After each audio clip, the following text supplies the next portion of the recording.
Y durante esta mañana, hermanos, vamos a hablar un poquito acerca, esta enseñanza lleva por título La caída y el pecado del hombre y la creación. Vamos a orar, hermanos.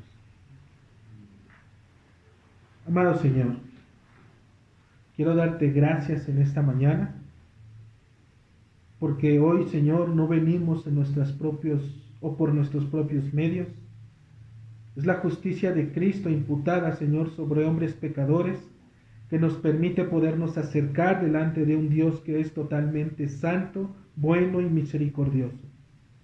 Señor, es en los méritos de Él y por Él, Padre, que podemos acercarnos a ti, que podemos llamarte Padre, que podemos pedirte, Señor, que podemos orar, que podemos descansar sabiendo, Señor, que tú lo has hecho todo bueno y perfecto. Dios, yo te doy gracias por la vida de cada uno de los hermanos que están aquí reunidos, por aquellos hermanos, Señor, que hoy no están entre nosotros, pero que están en casa o están atendiendo alguna circunstancia. Quieras tú guardarles y bendecirles y permitirles aún, Padre, el poder tener comunión, Señor, entre ellos, a donde quiera que estén. Padre, hoy tu pueblo, al estar reunido en esta mañana, yo te doy gracias, Dios, por la vida de cada uno de ellos y te pido, Señor, bajo la obra y bajo la guía de tu Espíritu Santo, que nos des temor y sabiduría para poder prestar atención a tu Escritura, para poder saber, Señor, que el que está, Señor, enfrente es simplemente un hombre común y cualquiera, Señor, pero que la palabra que se expresa, Señor, la palabra que se da, es digna, Señor, de ser recibida, porque es palabra, Señor, que edifica, palabra que consuela, palabra que redarguye, Señor, que instruye, que corrige, que disciplina, Señor. Es la palabra tuya, Dios, que nos lleva a poder mirar la obra de Jesucristo.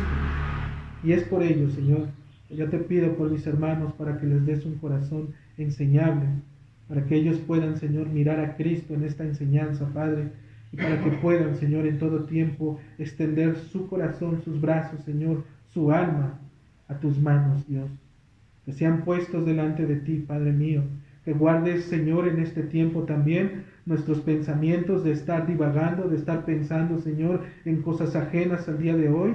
Suficiente fueron 6 días, Señor, para atender esas cosas. Hoy Dios nos pide solamente un tiempo para estar centrados, Señor, en tu palabra, mi Señor. Padre, también te pido, Dios, que nos des la diligencia para poder apartar de nosotros, Señor, en este tiempo, toda distracción, Señor, que tengamos en nuestras manos, y nos lleves a mirar y poder contemplar la gloria de Cristo, tu Hijo, mediante la revelación, Señor, de tu Espíritu Santo. Padre, gracias por este tiempo, te adoramos y encomendamos en ti, Señor, esta gracia y este medio de la predicación de tu palabra. En el nombre de Jesús te lo pedimos. Amén. Muy bien, mis hermanos, pues de igual forma les invito a aquellos que tienen su celular que puedan ponerlo en silencio o bien puedan apagarlo o bien, si lo consideran, poder guardarlo para no podernos distraer y poder tener este tiempo en el Señor. Mis hermanos, durante esta mañana, como dije al principio, vamos a ver un poco lo que es qué dice la palabra acerca de la caída, el pecado y obviamente del hombre y de la creación. Vamos a poder ver un poco acerca de unos antecedentes históricos, no llamarle históricos, sino un poco de qué fue antes de la caída del hombre. Un poco acerca de quiénes fueron los objetos de la caída, los resultados de la caída y también la redención que ofrece Dios ante la caída, ¿sí?, del hombre, obviamente, y de la creación. Ok, mis hermanos. Toda persona salva por la gracia de Dios, mediante la obra del Espíritu Santo y la revelación de Jesucristo como nuestro Señor y Salvador, debería, y lo digo esto de manera temerosa, hermanos, debería tener una visión correcta acerca de lo que es la caída y el pecado del cual somos partícipes todos los hombres. Todos los hombres, mis hermanos, que nos ha llamado el Señor y que hoy estamos caminando en temor en Él, debemos y tenemos que contar con un entendimiento correcto de qué es la caída y qué es el pecado. ¿Por qué? Estos dos puntos son precisamente la base que nos va a permitir poder colocar los cimientos de las buenas nuevas, de la salvación. Nosotros no llegamos a los hombres diciéndoles que Dios los ama y que Dios tiene un plan maravilloso para sus vidas. Sería literalmente engañarles.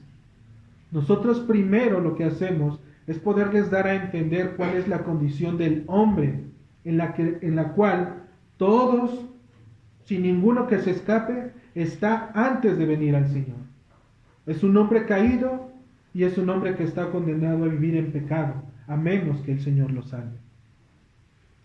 Colocar este tema, mis hermanos, la caída y el pecado, algunas veces entre un grupo de creyentes, suele ser considerado como una manera de retroceder al principio del cristianismo.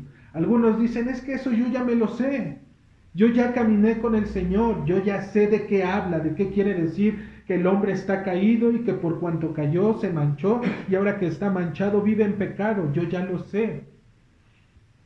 Ellos buscan, estos hombres que aparentemente ya conocen estas cosas, buscan misterios profundos en donde puedan poner a prueba sus propios conocimientos, quieren tener más información. Quieren seguir aprendiendo. Y no digo que esté mal, hermanos. Al contrario, es una bendición poderse adentrar dentro de los misterios de Dios. Es grandemente una bendición que el Señor nos permita poder conocerlo tal y como Él mismo se revela en su palabra.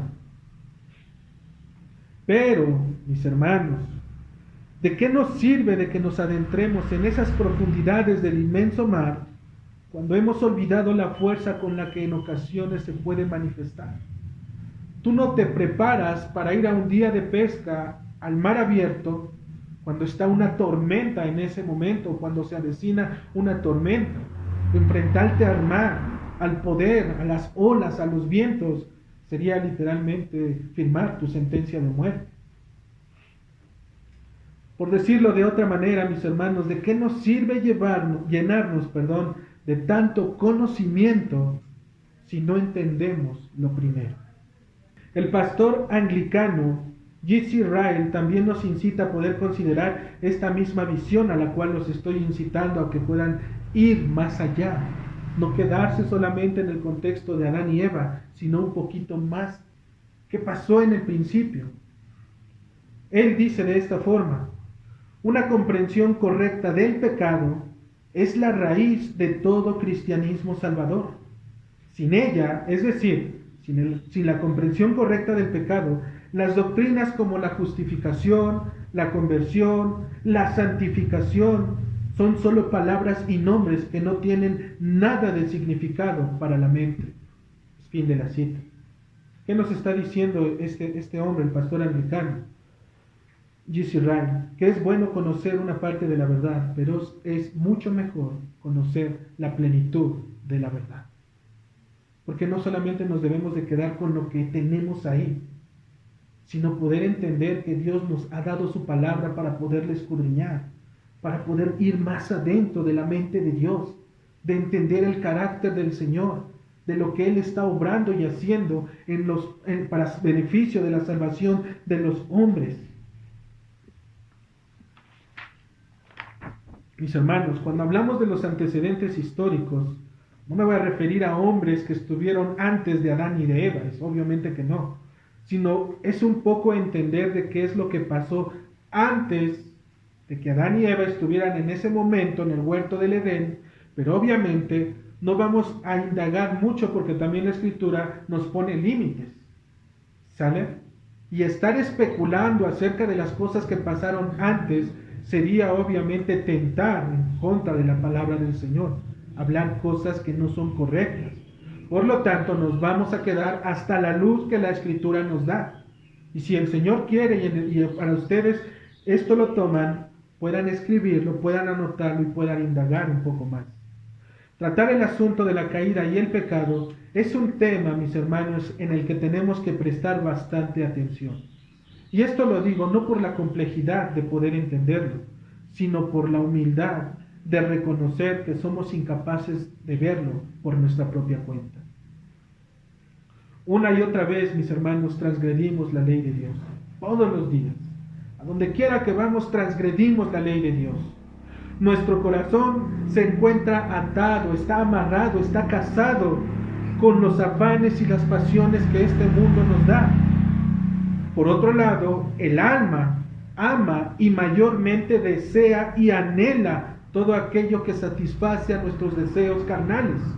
Estamos en un cuerpo que el mundo siempre le va a parecer satisfactorio.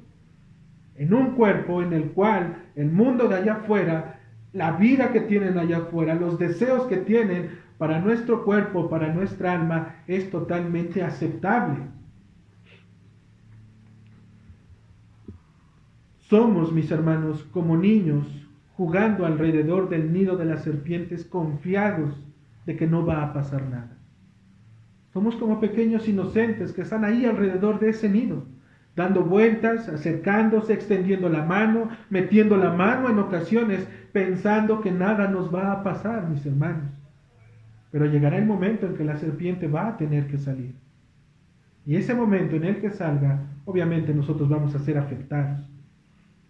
La palabra de Dios, mis hermanos, los establece de esta forma, de una forma imperativa, es decir, a través de un mandato. La palabra nos dice, no ames el mundo, ni las cosas que están en el mundo. Si alguno ama el mundo, el amor del Padre no está en él. Hermano, ¿amas todavía este mundo? ¿Quieres participar todavía de lo que este mundo te ofrece? ¿Te deleita todavía en tu corazón estar más allá afuera, divertirte, pasarla bien, juguetear y coquetear con el mundo, a deleitarte en este lugar?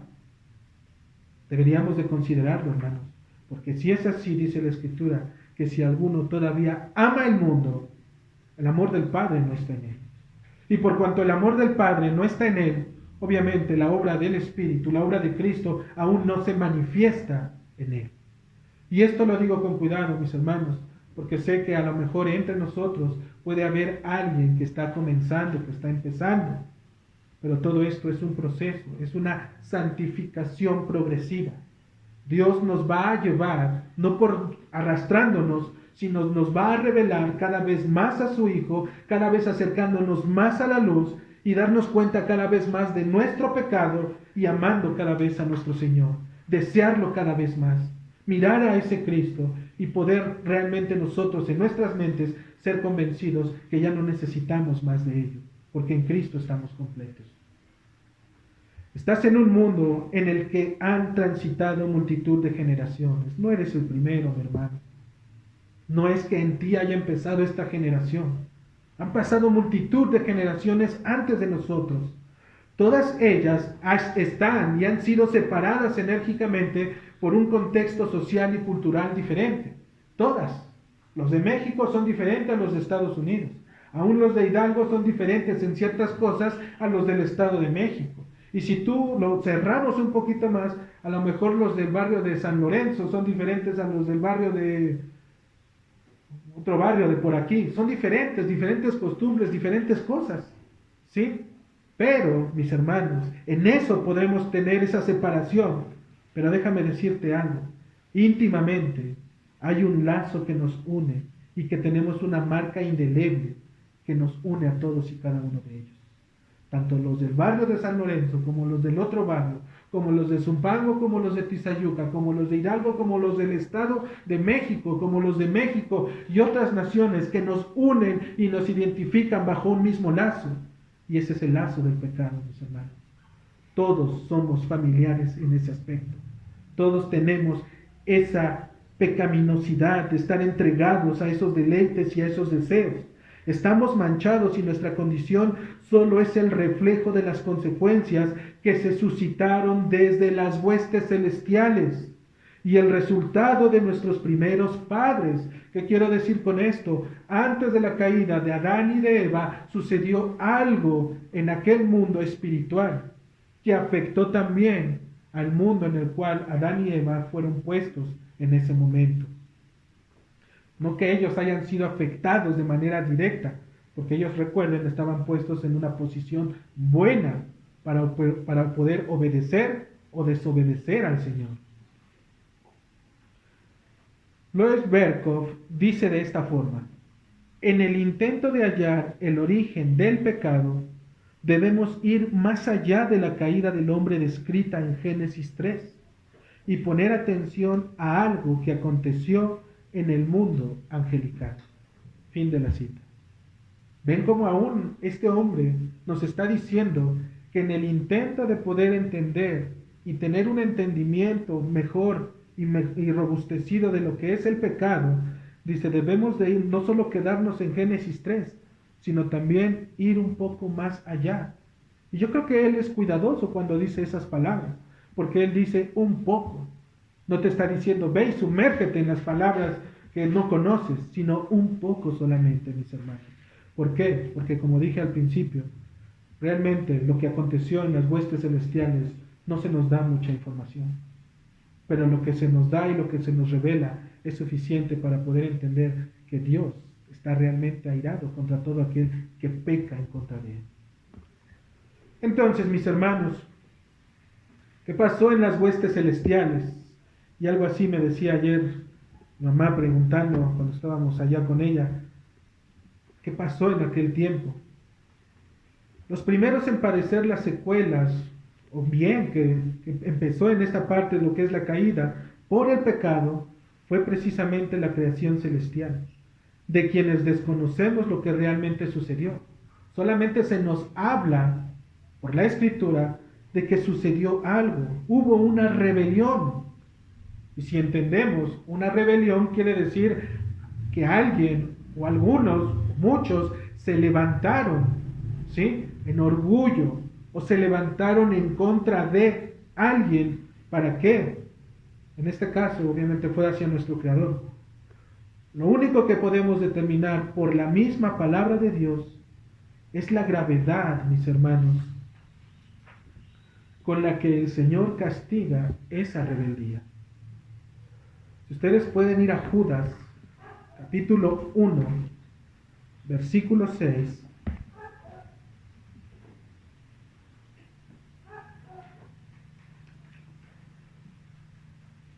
Judas, capítulo 1, versículo 6, dice la Escritura, refiriéndose precisamente a aquellas huestes angelicales, dice, y a los ángeles que no guardaron su dignidad, sino que abandonaron su propia morada, los ha guardado bajo obscuridad, en prisiones eternas, para el juicio del gran día. Mis hermanos, a estos mismos ángeles, que dice el Señor en su palabra, que no guardaron su dignidad, cuando dice su dignidad, lo que quiere dar a entender es su posición que se les dio. Ellos fueron creados primero, por así decirlo. Estos, por su posición, no se les ofreció, mis hermanos, y quiero que lo veas de esta forma, a ellos, a quienes se rebelaron y que no guardaron su dignidad al haber estado delante de la presencia de Dios y por haber sido creados en primera instancia y ser puestos en un lugar santo delante de nuestro Señor, no se les ofreció lo que hoy tú y yo tenemos. A ellos, literalmente, hermanos, pecaron en contra de Dios, se rebelaron en contra de su Creador y Dios los puso en prisiones eternas. Para ellos no hubo perdón. ¿Por qué no hubo perdón? Porque ellos gozaron de las cosas o habitaron dentro de la presencia celestial de Dios. Ellos alababan y glorificaban y exaltaban el nombre de Dios eternamente y para siempre hasta ese momento. ¿Cuál fue el problema? Que se rebelaron. Ellos no consideraron su posición, es decir, su dignidad. Y mis hermanos, a ellos tampoco se les ofreció lo que tú hoy y yo tenemos. ¿Qué es lo que hoy tú y yo tenemos? Arrepentimiento y fe en Jesucristo para perdón de pecados. Ellos no lo experimentaron, mis hermanos, pero nosotros tenemos la gracia de Dios de poder tener arrepentimiento y fe en Jesucristo para perdón de pecados. Y vean la posición que tenemos. Nosotros fuimos creados posteriormente, ¿sí? Ellos fueron creados primero, pero a ellos no les fue permitida esta parte. Si estos ángeles fueron condenados a pasar la eternidad en prisiones, cuanto más aquellos, mis hermanos, que desprecian la salvación que ofrece el Señor a través de su Hijo, nuestro Salvador, Jesucristo. Hermanos, Dios nos ha dado lo mejor, nos ha dado lo que más ama. Y si los ángeles fueron condenados y están en ese lugar, en prisiones eternas, mayormente aquellos que pisotean, rechazan y blasfeman el nombre de Jesucristo y la obra que Él ha hecho en este mundo. Esto es lo que podemos decir, mis hermanos, acerca de aquellas huestes celestiales. Pero también, mis hermanos, la misma Escritura nos da un poquito de evidencia acerca de aquel aparentemente antagonista de la historia, de aquel Satanás que se levantó, de aquel querubín que era el sello de la perfección, lleno de sabiduría y acabado de hermosura, según Ezequiel 28:12. Estas características describen a aquel querubín que fue puesto en el monte de Dios. Si pueden ir a Ezequiel, capítulo 28, por favor.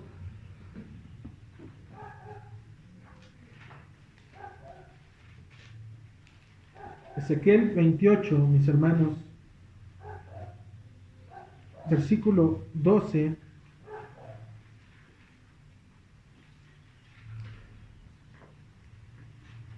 Dice la Escritura: Hijo de hombre, levanta endechas sobre el rey de Tiro, y dile: así ha dicho Jehová el Señor, tú eras el sello de la perfección, lleno de sabiduría y acabado de hermosura. En el versículo 14, hermanos, dice: tú, querubín grande, protector, yo te puse en el santo monte de Dios.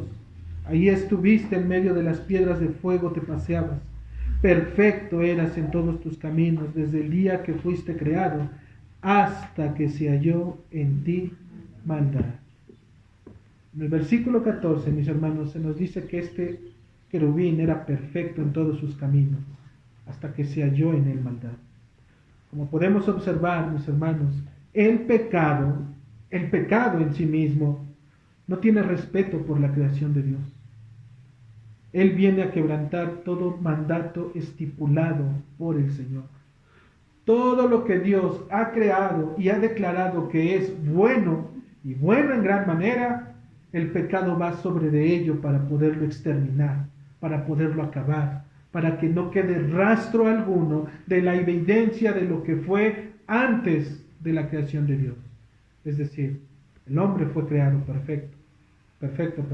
El hombre fue creado de una manera buena para poder vivir en justicia y santidad delante de Dios.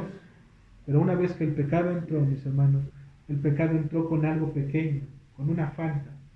Pero a través de ello vemos la propia Escritura, que después de eso vienen todas y cada una de las demás cosas. El Señor lo dice, que en Génesis 6, que todo designio de los corazones de los hombres era de continuo solamente el mal. Porque todos sus pensamientos y aún la intención de sus pensamientos solamente era lo malo.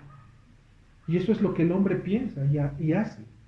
Recuerden, en las enseñanzas que tuvimos de las doctrinas de la gracia, el hombre no es del todo malo en la extensión de toda la palabra. Hay acciones buenas que él hace. Podemos darle de comer a los pobres, podemos ayudar a alguien que está imposibilitado, tenemos todo ese tipo de cosas buenas, pero solo es un bien relativo. ¿Ok? Es un bien que no es un bien bueno para con el Señor. Es un bien relativo para con las personas que tenemos a nuestro alrededor, pero no para con Dios.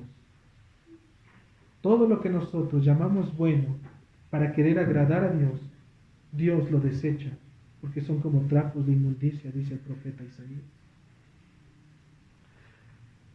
Mis hermanos, hasta aquí, como hemos visto, hemos mencionado el origen del pecado dentro de las huestes celestiales, tanto los ángeles, y es más a este antagonista que fue el querubín, Satanás. Pero ahora nuestra labor consistirá en poder mirar los objetos de la caída. Y estos objetos de la caída, mis hermanos, son el hombre y la creación. Ya que mediante la manifestación de ellos, Dios se había propuesto mostrar su gloria a través del conocimiento de todas y cada una de las cosas. Esto es visible por el mismo testimonio de las Escrituras. Génesis capítulo 2, versículo 15, dice la palabra del Señor: tomó pues el Señor Dios al hombre y lo puso en el huerto del Edén para que lo labrara y lo guardase. Hermanos, cuando Dios creó al hombre, lo creó con un propósito. No solamente lo hizo por hacerlo. Él lo creó con un propósito. ¿Para qué? Para mostrar su gloria a través del conocimiento de todas y cada una de las cosas. El Señor propició el escenario perfecto en donde Adán comenzaría a conocer a su Creador y aún a la propia creación que Dios había hecho. Dios lo puso en ese huerto para que lo labrara y lo guardase, para que al estar ahí, así como Adán sintió la necesidad de poder tener aquella pareja, aquella mujer que el Señor le extendió, también a través de la propia creación, él pudiera hacerse preguntas y poder cuestionar. Y en ese cuestionamiento, obviamente, ¿quién le iba a responder? El Señor, a través de esa relación que tenía con Dios. Hermanos, de la misma forma, hoy el Señor propicia un escenario para poderlo conocer a Él. ¿Y cuál es ese escenario que el Señor nos da? La iglesia local. El lugar en donde estamos reunidos. Pero no el lugar físico, más bien entre los hermanos que estamos. Para que todo aquel que ha sido tomado, así como Adán fue tomado, y esto quiere entender como fuera escogido y fue puesto en el huerto del Edén, de la misma manera nosotros somos tomados y somos puestos dentro de ella, de la iglesia local, para ahora poder cuestionar y argumentar acerca de todas y cada una de las verdades de Dios como nuestro Creador. No estamos en un huerto, no hay aquella grandeza de naturaleza donde prácticamente daban todas las cosas al instante y demás. Mis hermanos, estamos en una iglesia local y nuestra tarea es poder preguntarnos, poder indagar acerca de Dios. No quedarnos simplemente con lo que se está exponiendo, sino llevárnoslos en el corazón, poderlo llevar a casa, poderlo meditar, poderlo bajar desde nuestros cuadernos, apuntarlo y abrir las escrituras e indagar como aquellos hombres de Berea. ¿Para qué? Para saber si verdaderamente lo que se está diciendo es verdad. Y si hay verdad, entonces el Espíritu Santo me mueve a poder aceptar la palabra y poderla guardar en mi corazón y poder caminar temerosamente en el Señor, sabiendo que Dios está hablando a mi vida. Hermanos, no desechemos la palabra de Dios. Tomémosla como la más palabra infalible, la palabra más segura que Dios nos ha dado. Está aquí, mis hermanos, en sus Biblias. De ella viene el consejo. Cada uno de los hombres que la ha tomado, cada uno que ha sido afectado desde la raíz, desde su corazón, en verdad, mis hermanos, mueren diciendo: ¿cómo no tuve más tiempo para poder conocer más a mi Señor? Me faltó tiempo.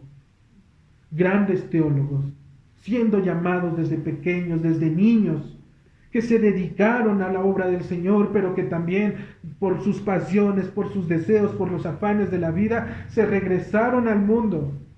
Y después en el mundo el Señor los dejó, pero ya estaban manchados, mis hermanos. Ya estaban sus mentes fracturadas, quebrantadas, sus almas dispersadas en cuestiones de entre Dios o el mundo. Pero Dios hizo la obra. Dios lo permitió. Por eso es que aún a nuestros pequeños debemos de guardarlos, debemos de instruirlos, debemos de capacitarlos para que ellos puedan entender que sí, no hay un huerto hoy del Edén, pero hay una iglesia local, mis hermanos. Una iglesia en donde cada uno de nosotros como hombres podamos extender el brazo a nuestros hermanos. ¿Sí? ¿Para qué? Si recuerdas, y esto lo digo, mis hermanos, porque debería de ser un mismo sentir dentro de la iglesia. Cuando María fue a saludar a Elizabeth, cuando estaban embarazadas, cuando le dice: ve porque ella va a dar a luz. Dice que cuando Elizabeth escuchó la salutación de María, el niño brincó dentro de su vientre, ¿verdad? Porque estaba lleno del Espíritu Santo. Mis hermanos, nuestra salutación entre nosotros como hermanos debería de generar un mismo efecto de podernos ver cada día y saber que el Señor nos ha guardado. De poder ver al hermano que tenemos al lado, de poder entender que el Señor sigue extendiendo sus misericordias, que aun si nos hablamos entre semana, el Señor nos ha permitido podernos volver a reunir. y poder cantar y unirnos igual a ese cántico cuando María empieza a exaltar el nombre del Señor, que le ha permitido poder mirar y tener a aquel bendito que vendría en su vientre. ¿Para qué? Para traer salvación a este mundo. Cada salutación entre nosotros, mis hermanos, nos debe de llevar a mirar la obra de Cristo en nuestras vidas. Por otro lado, también el objeto de la caída, decíamos, es el hombre. Y lo primero que debemos que saber es que el hombre, como dijimos, fue creado bueno en gran manera.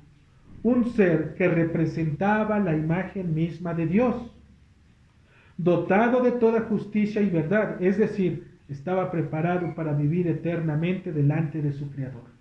Él estaba listo, tenía todo para poder vivir delante de Dios. Como lo dice precisamente el Catecismo dentro de la pregunta 6, la cual ya no sabemos todos porque ya vamos en la 11. Dice entonces, ¿creó Dios al hombre tan malvado y perverso? Por supuesto que no. Al contrario, Él lo creó bueno y a su imagen. Es decir, dotado de verdadera justicia y santidad para que conociera correctamente a Dios, su Creador, lo amara de corazón y viviera con Él bendecido para siempre. Esto es, para alabarlo y magnificarlo. Ese era el propósito por el cual el hombre fue creado, para vivir eternamente delante de Dios, para que nada le hiciera falta, porque en Él lo tenía todo. Ahí no iba empleo, ahí no había preocupaciones, ahí no había nada de eso que hoy el mundo tiene para aquellos que están en el mundo. ¿Ven cómo el catecismo también sirve para instruirnos? Porque nos recuerda estas verdades. Adán fue el representante de todos los hombres, y por lo tanto, sus acciones retribuirían a todos los demás después de él. Lo que él haría pasaría a sus generaciones. Todos sabemos que si él hubiese obedecido, hoy, mis hermanos, seríamos generaciones y generaciones y generaciones de hombres que vivieran eternamente y para siempre. El detalle es que no es así. Sus acciones retribuyeron hoy en día también a nosotros. ¿Cuáles fueron sus acciones? Sus acciones fueron pecaminosas. Y ahora ese pecado se transmite a todos los hombres. Por igual, no hay nadie quien se salve. Lamentablemente, el pecado que había entrado en las huestes celestiales no se limitó a un solo lugar.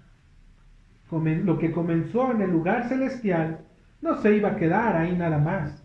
Ya había iniciado.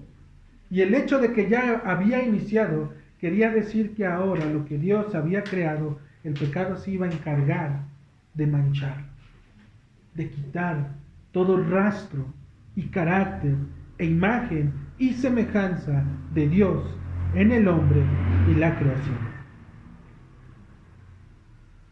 Los autores William Sanford, David Hubbard y Frederick Bush lo dicen de esta forma: los decretos que separan al mundo divino y humano han sido violados por el pecado. Fin de la cita. Ellos también dicen, lo que comenzó en las huestes celestiales terminó también a afectar el mundo de Adán y Eva.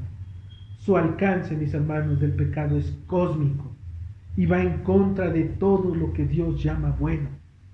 Al principio les dije, hermanos, no somos la primera generación, no somos la segunda. Todas las generaciones han sido afectadas por el pecado y no hay quien haya sido librado. No hay ninguno. Ninguno. Busquen en la historia. Busquen y encuentren al mejor filántropo, a la mejor persona, a la más buena que quieran. Y siempre va a haber manchas de pecado en esa persona. Aún entre los creyentes aún hay remanente de pecado.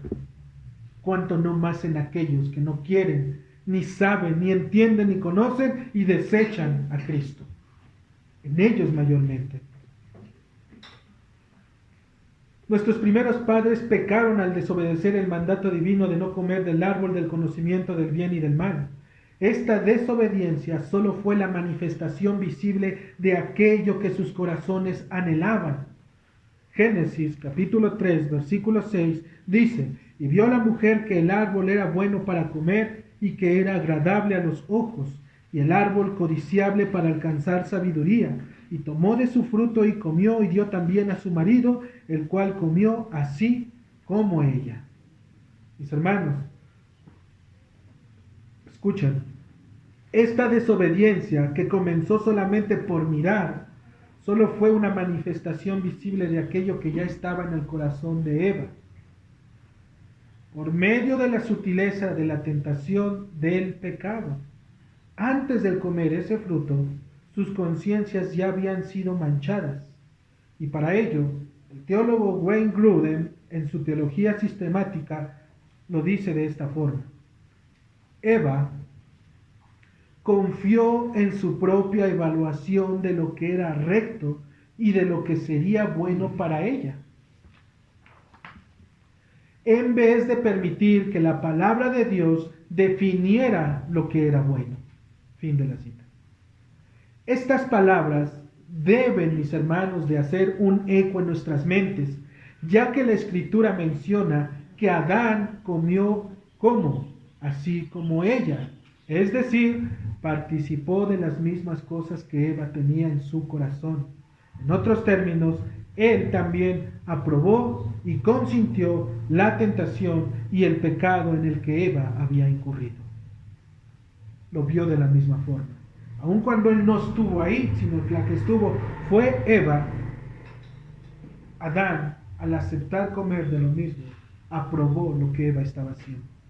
Es decir, lo que dice el autor, le dijo, sí, Eva, tú tienes, la evaluación que has hecho es correcta, y lo que tú has declarado como bueno es perfecto. Por lo tanto, haz un lado la palabra de Dios. ¿Por qué? Porque ahora tú tienes tu propio juicio.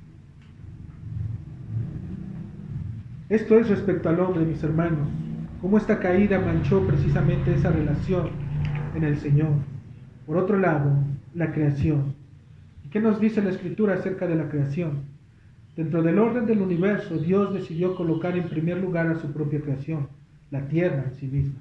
Es decir, o mejor dicho, colocó los astros en el firmamento, llenó a la tierra de paisajes maravillosos y formó a todos y cada uno de los seres vivientes, desde el macro hasta el microcosmos. Cada uno de ellos tiene la huella de su creador. Él decretó las leyes universales que rigen este mundo, y todo lo creado lo llamó bueno, porque manifestaba la gloria de Dios sobre su propia creación.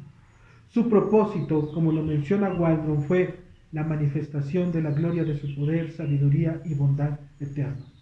¿Para qué? Para que Adán fuera partícipe de ello. La creación también fue creada buena, como dice el Señor. En la caída de la creación no es por sí misma. Ella no tiene voluntad. Ella no decidió participar de ella, ¿ok? Sino que por el acto de aquel que era el representante de todo lo creado, es decir, Adán, fue que también la creación cayó junto con él. Y eso ustedes lo ven ahí también en Génesis, en el capítulo 3, en el 17 le dice, y al hombre dijo, por cuanto obedeciste a la voz de tu mujer y comiste del árbol de que te mandé diciendo, no comerás de él, maldita será la tierra por tu causa. Con dolor comerás de ella todos los días de tu vida. La tierra no tenía voluntad, pero participaba de la misma bendición que este hombre, Adán. Por lo tanto, él, al ser el representante de todo, también pasó a afectar aún a la misma creación. ¿Cuáles son los resultados, mis hermanos, en la caída? Hoy en día sabemos que todos nuestros actos, ya sean buenos o malos, tienen consecuencias. Creo que eso todo lo entendemos y lo sabemos. Es más, lo hemos experimentado. Esto fue parte de la experiencia en la que Adán y Eva tuvieron que aprender a vivir. La transgresión del mandato directo de Dios, quien es santo y justo, demanda justicia por esa desobediencia. Dios no iba a dejar simplemente que Adán y Eva pecaran en contra de él y que siguieran extendiendo su brazo y tomando del árbol del conocimiento. ¿Para qué? Para vivir eternamente y para siempre. Habían desobedecido al Creador, mis hermanos. Probablemente yo y nosotros no podamos entender qué significa tener un Creador. ¿Por qué? Porque estamos tan acostumbrados a levantarnos y a vivir nuestras vidas de una manera tan normal que no entendemos que hoy sí respiramos es por la pura gracia de Dios. La transgresión, entonces, mis hermanos, demanda justicia por esa desobediencia. Es por ello que el Señor mismo estableció las consecuencias. En Génesis 2:17, cuando le dice, porque el día que de él comieres, ciertamente morirás. ¿Cuáles eran las consecuencias de desobedecer? La muerte. Era una muerte que el hombre tenía que experimentar. Sabemos que por las Escrituras Dios no lo exterminó en ese momento.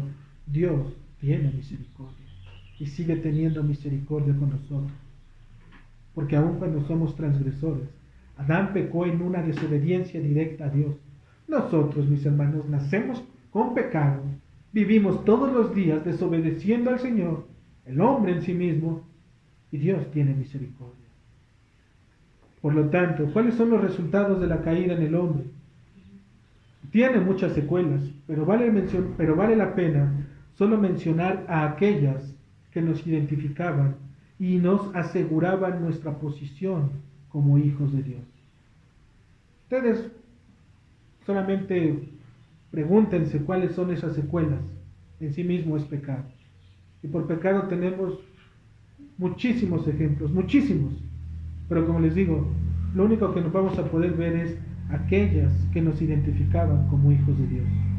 Y para tal, quisiera tomar lo que dice el Catecismo de Westminster cuando dice, por este pecado en el que cayeron tanto Adán como Eva, de su rectitud original y de su comunión con Dios, y de esta manera quedaron muertos en el pecado y totalmente contaminados en todas las partes y facultades del alma y cuerpo.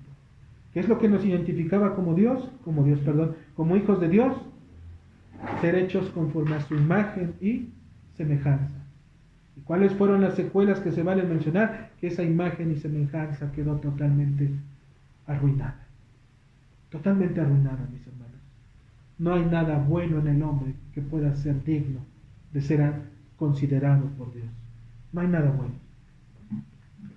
La caída nos ha dejado totalmente imposibilitados de mirar y acercarnos a Dios tal y como Él mismo lo demanda. Las palabras del profeta Isaías, hace rato las citábamos, ustedes pueden ir a Isaías capítulo 64, versículo 6, nos dan una idea, mis hermanos, para que todo aquel hombre, persona,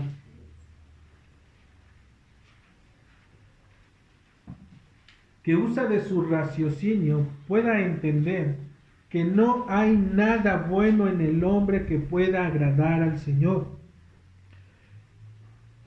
Dice la Escritura, Isaías 64:6, si bien todos nosotros somos como suciedad, y todas nuestras justicias como trapo de inmundicia, y caímos todos nosotros como la hoja, y nuestras maldades nos llevaron como viento. Hermanos, cuando Isaías está diciendo estas palabras, él inclusive se está incluyendo entre estas personas a las que les está diciendo. Porque no por el simple hecho de que nosotros hayamos sido llamados ya en el Señor, quiere decir que ocupemos un lugar preeminente entre aquellos que están allá afuera. Porque ante los ojos de Dios, si bien es cierto que todos los hombres somos iguales de pecadores, Dios también nos concede un beneficio de que aquellos que han sido perdonados por el arrepentimiento y la fe en Jesucristo son separados de aquellos hombres. Por eso Él se incluye en este texto. Dice, si bien todos nosotros somos como suciedad, y todas nuestras justicias, es decir, todo lo que tú consideres que es bueno y agradable, simplemente es como un trapo de inmundicia. Es algo que no le sirve al Señor. Pensamientos, emociones, sentimientos, anhelos, deseos y todo acto externo que se manifieste desde nuestro ser tiene el sello que nos identifica como pecadores. Todas esas cosas. A menos que te arrepientas y tengas fe en Jesucristo. Es la única condición que el Señor pone. Fe y arrepentimiento en Jesucristo. ¿Quién es Él para poner esas condiciones? Él es Dios, es el Creador, es el que lo ha hecho todo. Es el que tiene el poder en sus manos de arrebatarnos la vida en un instante. Es aquel que tiene en sus manos simplemente porque a través de su palabra se sustentan todas y cada una de las cosas, procesos, físicas, químicas, lo que sea que suceda en este mundo, es por Él, por su decreto, que se siguen manifestando y que siguen sucediendo. Por eso es que Él pone las condiciones. ¿Cuál es el resultado ahora, mis hermanos, en la caída para la creación? Por otro lado, tenemos a esta misma, lo que es la creación, quien al ser parte del universo de Dios, se vio igualmente afectada por las consecuencias del pecado. El mandato original sobre de ella, en Génesis 1, 22, 23 y 24, nos va a decir que produzca la tierra seres vivientes, produzca la tierra aves, produzca todo fruto, fruto según su género. Ese fue el mandato del Señor para la tierra. Fructificaos y multiplicaos, produzca la tierra. Este decreto gobernó sobre la creación en el tiempo que Dios llamó bueno a todas las cosas. No quiere decir que hoy en día no lo haga, sino que obviamente sigue existiendo. ¿Cuál es la diferencia, mis hermanos? La maldición sobre ella fue decretada, como leímos en Génesis 3, 17 y 18, y la tierra se convierte ahora en un anatema para el sustento de aquella creación, es decir, del hombre. El fruto que antes estaba al alcance de la mano del hombre, de Adán y de Eva, ahora, mis hermanos, por el mandato de Dios, ahora la tierra misma, los procesos, lo que sucede alrededor para que pueda haber fruto en cada una de las partes del mundo, ahora la tierra lo retiene. ¿En qué? En beneficio solamente de algunos o para otros tantos, según la voluntad del Creador. ¿Y cómo lo vemos? Hoy en día nosotros pasamos o escuchamos y dicen por ahí las personas que se dedican al campo, es que no ha llovido. Las lluvias que traen, obviamente traen las aguas que caen sobre las tierras. Siempre que pasamos en ese camino que nos lleva a la casa, cada día que pasamos, yo puedo ver que están los cultivos, están chiquititos. Y pasamos después de 3 días y ya está gigantesco ese pequeño maíz que empezó con algo pequeño. ¿Qué es lo que hace? Es la bendición del Señor. Él lo da a quien quiere, pero también Él lo puede retener. Porque antes no existía precisamente esa escasez. Ese decir es que no ha llovido, no hay fruto, no hay maíz, no hay esto, no hay el otro. Pero hoy en día lo escuchamos. Hoy en día vemos, inclusive ver solamente una parte en el África, en donde las lluvias no son del todo buenas y la tierra está árida, está seca. ¿Por qué? Porque al Señor así le ha placido. Hasta este momento, mis hermanos, hemos visto cómo los objetos de la caída y el pecado fueron totalmente imposibilitados de mantener una relación con un Dios que es totalmente santo. El acercamiento que un día tuvieron en el huerto del Edén y el resultado de esto fue ¿qué? La muerte y la maldición ¿de qué? De la tierra, del hombre. Tal pareciera que no hay esperanza, pero para ninguno de ellos. La justicia de Dios demanda la paga del pecado, es decir, la muerte en este mundo y la condenación eterna. ¿Por qué? Porque han desobedecido. Cualquier acción que Dios tome es justa. Cualquier plan que Él quiera poner va a ser justo y nadie le va a poder decir nada. Él simplemente tiene que aplicar su justicia y cada hombre moriría y despertaría en el infierno. Y lo primero que diría es, ¿qué hago aquí? Yo estaba en aquel lugar, estaba bien. ¿Qué hago en este lugar? ¿Por qué estoy aquí? ¿Quién me envió aquí? Ese es el desconocimiento que el hombre tiene acerca de este Dios. Que Dios en algún día lo va a llamar y por cuanto no ha creído en Él, lo que ha hecho en la obra en Jesucristo a través del Espíritu Santo, si Él parte de este mundo sin haber aceptado a Cristo como su Creador y como su Salvador y suficiente Señor, Él despertará en aquel día delante del Señor, escuchando solamente las palabras, apártate de mí. son fuertes, mis hermanos. Dios no le debe explicaciones a nadie. No pide permiso para poder ejecutar sus juicios. Él enriquece al impío, ¿para qué? Para después quitárselo y darse a los pobres, a quien Él quiere. Él puede mantener a un pobre toda su vida bajo la miseria extrema. Y le puedes decir, ¿alguna vez te has quedado sin alimento? Y dice, no, todos los días hay alimento. Y al Señor así le place tenerlo. Y aún en esa miseria extrema, darle un corazón que lo tiene todo al revelarle su palabra, que Él ve a través de las Escrituras. Dios pudo simplemente dejar que las cosas siguieran su rumbo, que el hombre se acabe a sí mismo y empezar desde cero, pero no lo hizo, mis hermanos. ¿Y sabes por qué no lo hizo? Si puedes ir a Isaías 48, en el versículo 9 dice la Escritura, por amor de mi nombre diferiré mi ira, y para alabanza mía la reprimiré para no destruirte. Es decir, por causa de mí mismo, Dios se mira a sí mismo. Dios no mira tu condición, tu sufrimiento, tu falta. Nada de ello lo afecta. No lo vas a mover a que Él pueda hacer algo por ti. Dios le ha placido poner las circunstancias para poder hacerlo. Por lo tanto, la causa de que Dios no haya exterminado y se haya olvidado de todo, dice Isaías, es por amor de mi nombre diferiré mi ira. Y para alabanza mía la reprimiré para no destruirte. Por causa de Él mismo, de sus propios designios, de quien es Él, alargará, extenderá y detendrá su ira, por misericordia y gracia que no merecemos por haber pecado en contra de Dios. Es Él quien perdona y es Él quien establece los medios para poder perdonar, no el hombre. En el versículo 10, mis hermanos, dice, he aquí, te he purificado y no como a plata, te he escogido en horno de aflicción. Estas palabras, mis hermanos, se los está diciendo al pueblo de Israel. Cuando Él dice, te he purificado, no como a plata, te he escogido en horno de aflicción, se está refiriendo a la cautividad que el pueblo de Israel tuvo en Egipto, porque desde ahí lo llamó. Él ha prometido, mis hermanos, limpiarnos de la escoria del pecado. Es lo que quiere decir cuando dice, he aquí que te he purificado.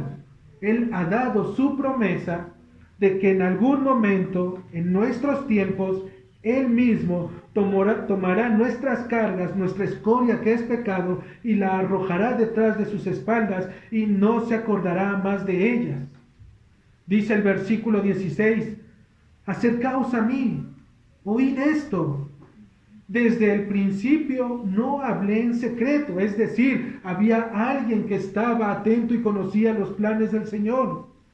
Desde que eso se hizo, ahí estaba yo. Y ahora me envió Jehová, el Señor, y su Espíritu. ¿Sabes de quién está hablando ahí? De la preencarnación de nuestro Señor Jesucristo.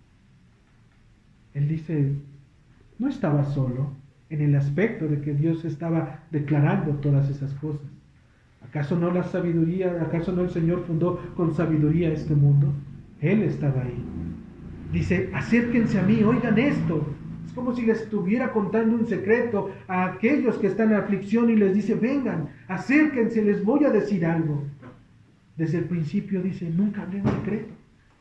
Cada una de las cosas están abiertas delante de ustedes si tan solo leen la palabra, si tan solo indagan en la Escritura, se darán cuenta que todo eso tuvo que pasar porque Dios lo permitió para revelar la gloria puesta en Jesucristo, su Hijo. Por lo tanto, Él dice, yo estaba ahí. Dice, y ahora me envió Jehová el Señor y su Espíritu.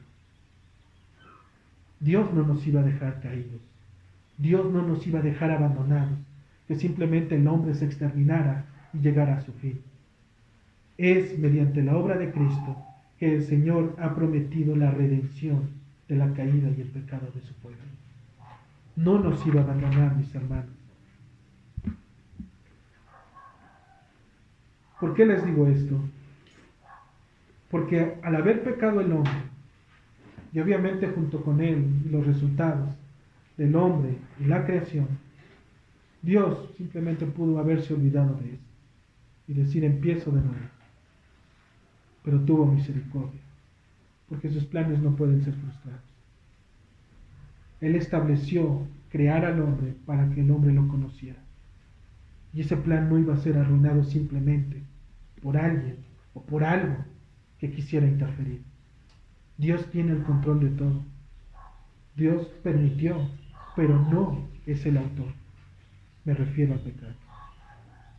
Porque él pudo haber simplemente, en ese momento que Eva estaba siendo tentada, pudo haber en ese momento ponerse delante de Eva y decirle a esta serpiente, apártate de mí, apártate de ella. Lo pudo hacer. Pero también debemos de entender, mis hermanos, que Dios no quiere hombres mecanizados o automatizados para estarle siguiendo. ¿Cómo amarías al Señor si realmente no haces un examen de tu vida y ves cuán misericordioso ha sido Él? Si toda la vida te saliera bien, si fuera perfecto, si no tuvieras necesidad, si no hubiera nada en este mundo de lo cual tú estuvieras padeciendo o careciendo, ¿crees que mirarías a Dios? Por supuesto que no.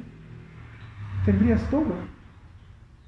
Tienes salud, no tienes hambre, tienes casa, tienes hogar, tienes dinero para cualquier dificultad, tienes a los mejores médicos, los médicos tienen a sus mejores médicos, a lo mejor tienes una inyección que te cura de tus enfermedades y te da larga vida durante 10 años. No necesitas de Dios. Un corazón así no lo necesita. Pero, como lo dijo nuestro Señor Jesucristo en Mateo 24, cuando los discípulos le empiezan a preguntar, Señor, dinos cuándo van a acontecer todas estas cosas. Y Él empieza a decir que es necesario que primero vengan cada uno de esos terremotos, cada una de esas hambres, cada una de esas pestes. Y en palabras de nuestro Señor Jesucristo, aquel que nos ama, Él nos dice, todo esto es necesario. Es necesario, mis hermanos. Porque de otra forma, ¿cómo a un hombre que está siendo violentado, una mujer que está siendo violentada, que tiene una vida en esclavitud por un hombre que le golpea, ¿cómo podría mirar y buscar el rostro de nuestro Señor Jesucristo si no entiende qué es eso? Es necesario, mis hermanos, que sus sufrimientos, sus padecimientos, cada una de esas cosas sean necesarias para que al final puedan exaltar y bendecir el nombre de Jesucristo como su Señor. Postrarse delante de Él, agradecerle por esa vida, porque les permitió vivir, porque les pudo haber permitido vivir aún peores circunstancias, pero tiene misericordia y no añadirá carga alguna que no podamos con ella. Él es suficiente ante cualquier adversidad. Él es suficiente ante cualquier problema. Él es suficiente ante cualquier enfermedad, mis hermanos. Él es suficiente, simplemente dijo que todo aquel que invocara el nombre del Señor sería salvo. Acuérdate de Él en tus circunstancias. Acuérdate de Él cuando estás siendo tentado. Acuérdate de su palabra, valora su palabra, vea su palabra, escóndete, refúgiate en su palabra. Y vas a ver cómo Él se va a manifestar delante de ti, apartándote de todo ello. Eso es lo que hace el Señor. Su Espíritu nos mantiene con bien. La redención, mis hermanos. Cuando hablamos de redención, lo que debemos de tener en mente es un rescate que Dios ha hecho en beneficio de hombres pecadores. Así como los méritos que les imputa mediante la muerte de Jesucristo, su Hijo. La redención tiene tanto el beneficio de la salvación como los méritos de la salvación. A través de este acto de la redención, Dios ha prometido liberar al hombre de su pecado y restablecer la primera creación a su condición original. Es decir, que todo esto va a regresar a lo que un día fue. Esta redención solo es aplicable, mis hermanos, y aquí quiero que lo escuchen, esta redención solo aplica ¿O solo es para aquellos que son esclavos del pecado? Lo digo con sutileza. Que fueron, esclavos del pecado. ¿Por qué? Porque si tú no crees que eres un pecador, tú no necesitas redención. Si tú no crees que necesitas de un Salvador, tú no necesitas redención. Y vas a tener que pagar por tus propias consecuencias. Pero si fuiste un pecador, mi hermano, y hoy eres un hombre rescatado y salvado por los méritos de Cristo, alégrate, porque el Señor te ha redimido. Te ha rescatado de la condición en donde estabas. Es por eso la importancia de entender, mis hermanos, los efectos de la caída y el pecado. Porque una vez que los entendemos, sabemos cuál es nuestro proceder, sabemos dónde estábamos, y ahora sabemos que Dios nos ha libertado, nos ha redimido para podernos poner en una mejor posición delante del Padre. ¿Cómo aplica esa redención en el hombre? Dice la Escritura, si ustedes pueden ir a Juan 15. Ya casi terminamos, mis hermanos.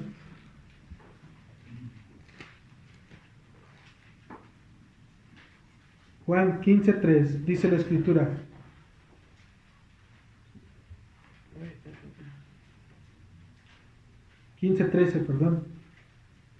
Nadie tiene mayor amor que este, que uno ponga su vida por sus amigos. Y esto es lo que precisamente Dios ha hecho por redimir a los hombres pecadores, mis hermanos. Dar la vida de su Hijo. No es cualquier cosa, mis hermanos. Es dar la vida, entregar tu vida, la vida de Él, por sus amigos. Él ya no nos llama siervos, mis hermanos. Somos amigos de nuestro Señor.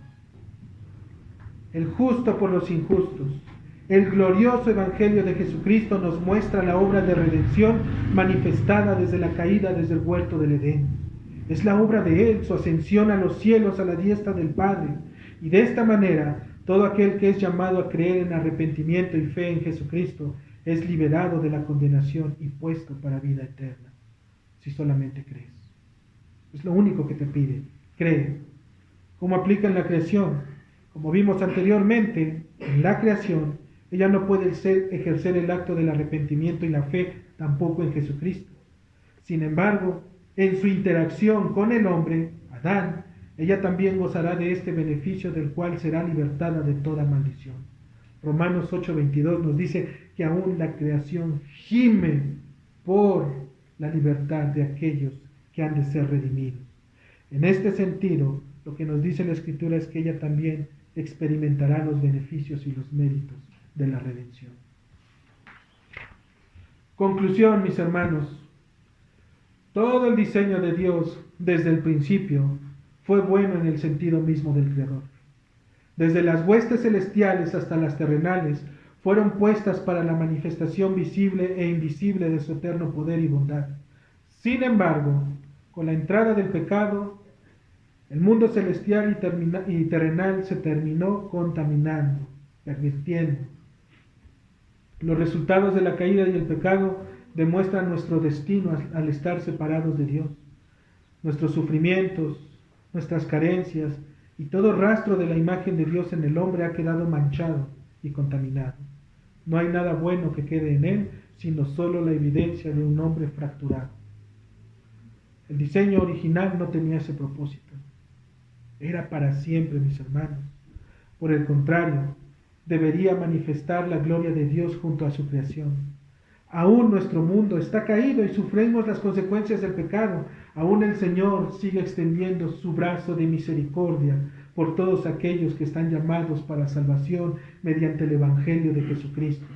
Por esta razón, mis hermanos, es que nos ha redimido para volvernos a unirnos a Él, para que seamos puestos nuevamente con Él, pero sin pecado. Ya no habrá pecado, mis hermanos. Que Dios bendiga su palabra puesta en nuestros corazones y nos lleve a mirar la esperanza puesta en Jesucristo, el autor y consumador de nuestra salvación. Amén.